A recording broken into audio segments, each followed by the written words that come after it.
All praises to Yahweh, Hashem Yahweh Shai, Hashem Rekakadash, double honors to the elders pushing the truth, peace of the elect worldwide, the blacks, Hispanics, and Native Americans, descendants of slaves, scattered around the globe. The kingdom of Israel is at hand because this truth is coming out. And it's so obvious that the truth is coming out because you see the so-called internet, the World Wide Web, these books and tokens is being opened up in the firmament where all can see. See, it's not, the books are not closed up anymore. Now let me get that in Daniel. I'm going to start it off with that before I get into the critical scriptures that debunks the so-called wicked. Now Daniel chapter 12 verse 9, it say, and he said, go thy way, Daniel, for the words are closed up and sealed till the time of the end. For the words are closed up and sealed until the time of the end. Okay, so the words of this Bible was going to be sealed up until the times of the end. Now, Second Esdras talks about the internet. And look how it expressed itself about the internet in the time of the end. Second Esdras chapter 6 verse 20, it says, and when the world that shall begin to vanish away shall be finished, then will I show these tokens. The books shall be opened before the firmament, and they shall see all together. So you're seeing that these books were supposed to be open. They were sealed and closed, and they was going to be open to the time of the end. He told Daniel that the time of the end the books would be open. He told Daniel that the words was closed until the time of the end, meaning the time of the end they would be open. Second Esdras, he told Second Esdras or Esdras the same thing, that the books would be open in the time of the end when the world, mind you, Esau at the end of the world. So when Esau's world starts to end, meaning his rulership will be falling away or starting to be finished, that's when you're going to see the book, the words of this book, which is the 80 books in the Bible, the words will start to be open. And that's what the Spirit is starting to fall on those people who was given the wisdom of these words, the wisdom to understand these words. Okay, so let's go to, let's see here. Let me get verse 4 to put into that mix. It says, this Daniel 12 and 4, but thou, O Daniel, shut up the words and seal the book, even to the time of the end. So the book was sealed until the time of the end. So these individuals reading the book, they wasn't going to get an understanding, and they wasn't going to understand what the book was saying until the time of the end. Okay. And so we got a lot to cover. Let me go ahead and get into these key scriptures.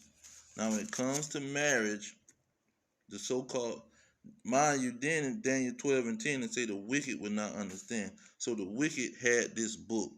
The wicked had the books, the 80 books. The Catholic Church had the 80 books in their Catholic Bible. They, in 1865, or when they was finna release the so-called descendants of slaves, they about 20 years after that, during the Reconstruction, they had got to take those 14 books out of the Bible and start to implement certain things in the Bible to pretty much make a slave Bible. But even through all of that, these elite bankers and these so-called Jewish people, they could not keep the truth from the people that was chosen to have the wisdom to understand these books. You see, but we can see through their so-called Christianity and their understanding of the Bible that it was sealed because everybody was depending on their understanding.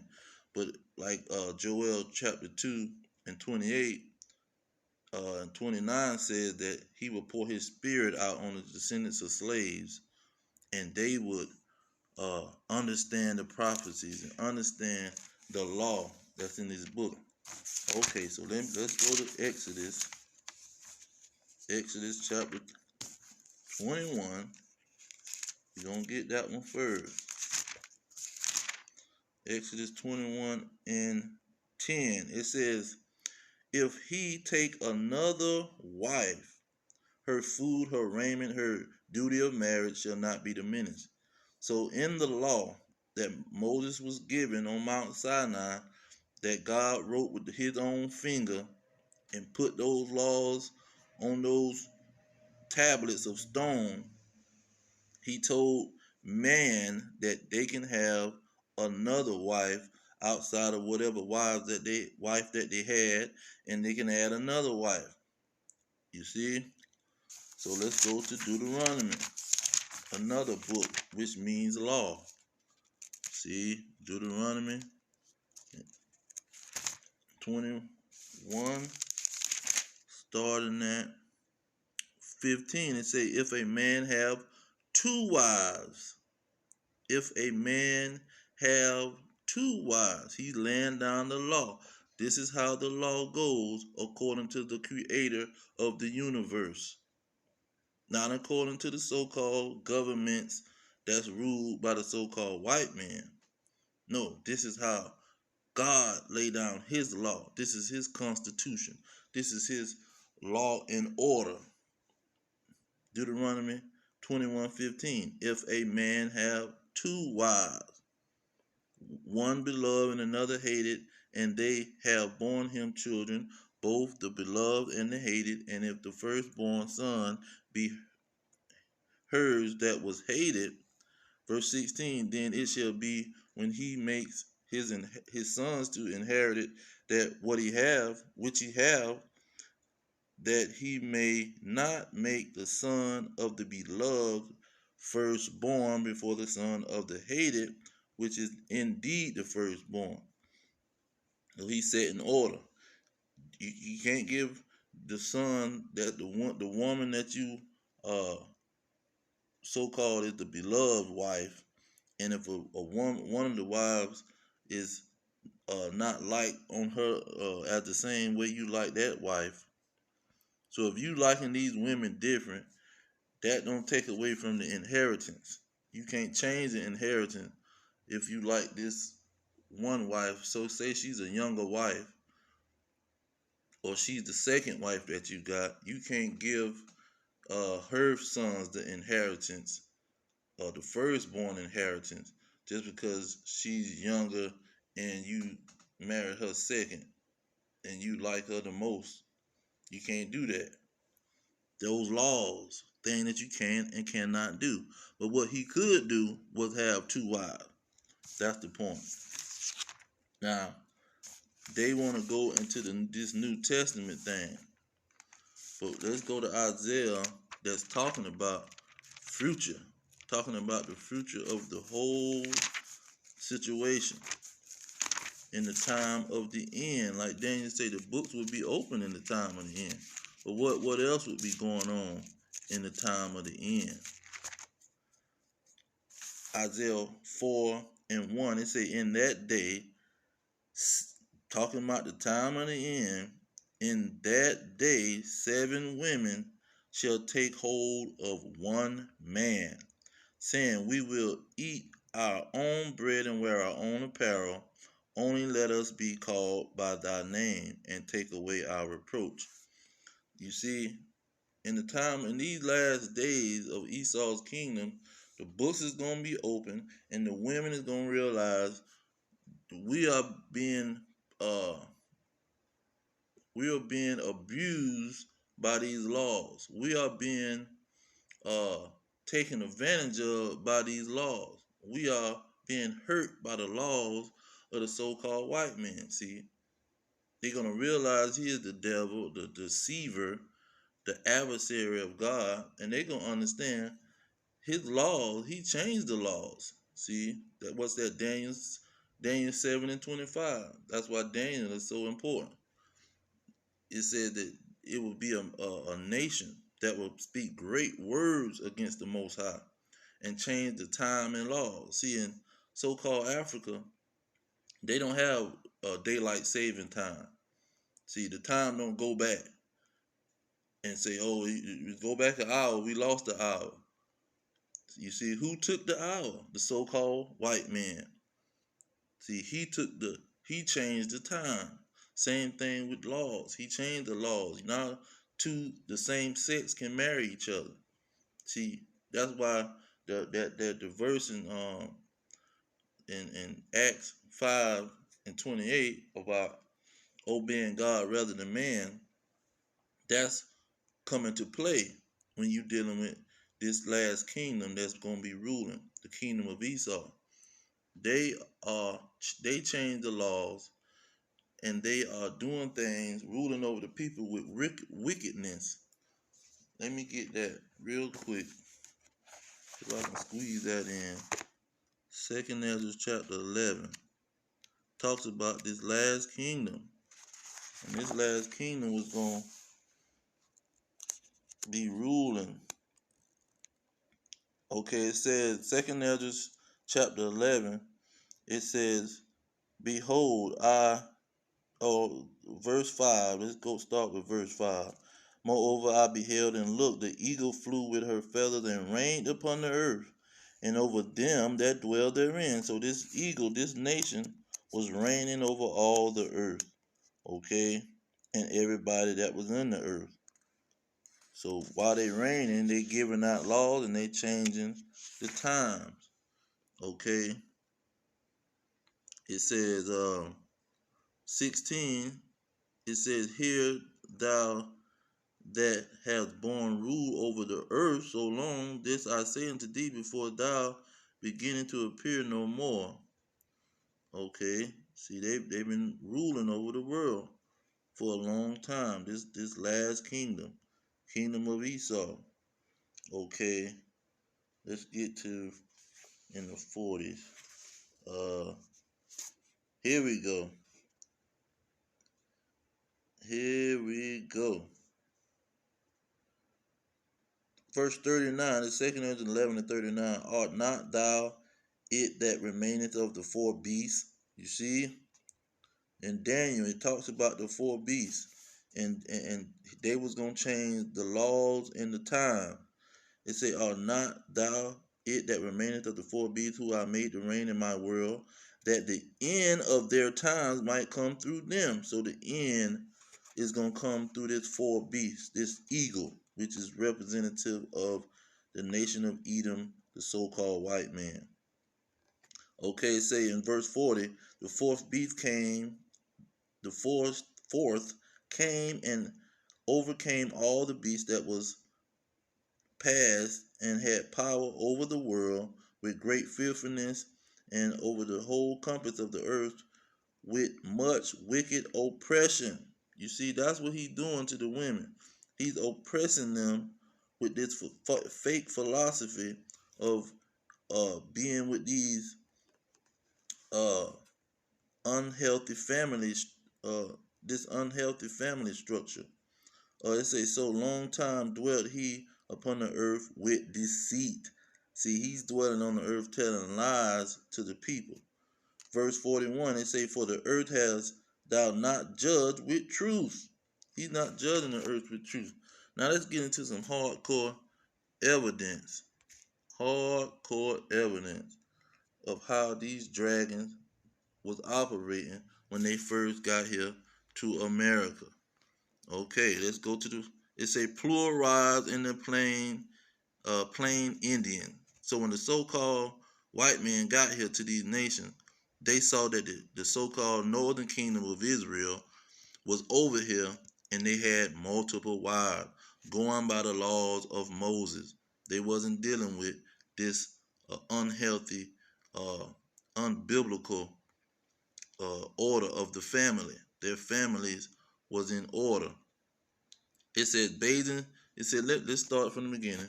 The tale is told of an old uh, uh, Lakota warrior who sat in front of his log cabin on the reservation, bathing in the sun while his three wives did the work around the dusty yard. Okay, a nervous young Indian agent approached the old warrior and seemed reluctant to speak. The white agent, looked at the three wives who were slicing up a piece of tough agency beef to make uh, pemmican. Um, then at the old warrior who was their mutual husband. Chief, I'm sorry to have to tell you this, but the government just sent the word from Washington that the Indians are allowed to have one wife from now on. You'll have to pick out two of these ladies and tell them that they're no longer married to you. You see, this is what the devil does. It said the old Indian looked at the three wives, then at the nervous young Indian agent. He smiled. You pick.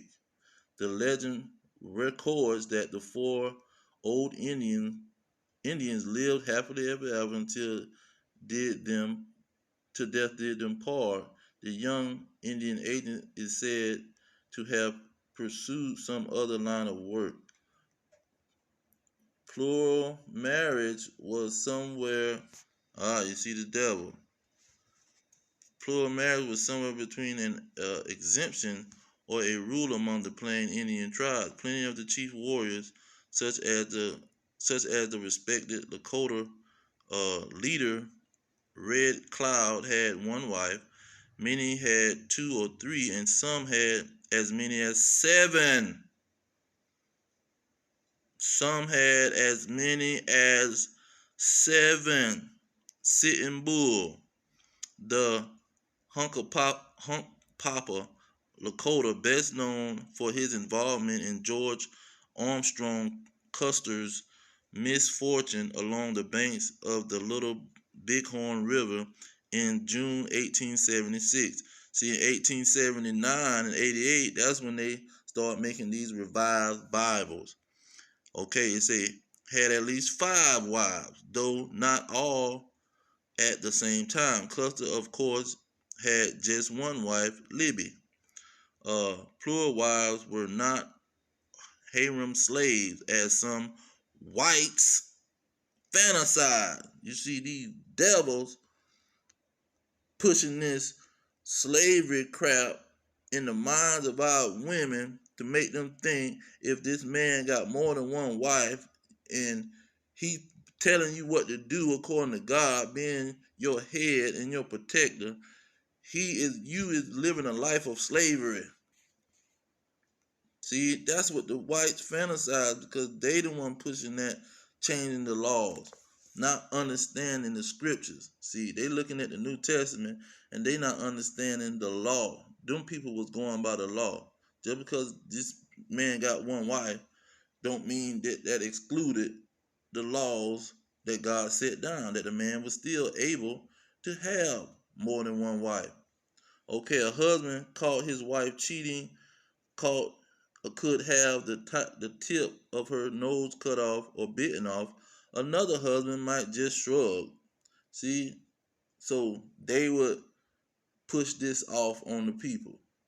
They look at what these Indians are doing. They'll do this to their wife. You see, this is probably a dragon right in that. While some marriages lasted a lifetime, many Indian husbands and wives separated. So See, it wasn't always you end up being together forever. Everything didn't work so called perfectly in marriage anyway. Cause they Israelite women, they got the curses on them. But at the same time, they creating their drama by going to mess with these other men. Okay, it says, let's get to this point here. Um, such frontier hazards as infectious disease, hostile tribes, arrows, and white men bullets widowed many more. The U.S. government dismantled the institution once the Army had confined the Indians to reservations and except in isolated cases. Among some full-blood Lakotas and traditional Navajos, plural wives hasn't survived the 20th century. So you see, it's the so-called white man. That's who everybody is following. His laws and all this, the law of the land. That's BS. That's BS because you have to obey God rather than man. The law of the land is you can marry a man if you're a man. That's still, you can't do that. You can't obey the law of the land. You have to go with obeying God rather than man. See, it's certain instances where you can't go with the laws of the land. When it's conflicting with God's law, you have to obey God rather than man. And marriage is the main law that's afflicting with God's law. You see, that's the truth that's been coming out of this word. Those are the words that's opening up. Those words were sealed. The history was sealed. That the Native Americans was Israelites. That the Native Americans was living by God's laws. You see, that the Native Americans knew that they was Israelites. They knew some of them went back to Issachar. They knew some of them went back to Gad and Reuben and Simeon. They knew these things. You see? But see, these dragons came over there and told them, you can't have a one wife. Go tell the other wives to go on about their business. You see, that's what a dragon would do. And we trying to tell our people, but they don't want to listen. But I'm going to leave it there. All praises to Yahweh Shem Yahweh Shai, Bashim Kakadash.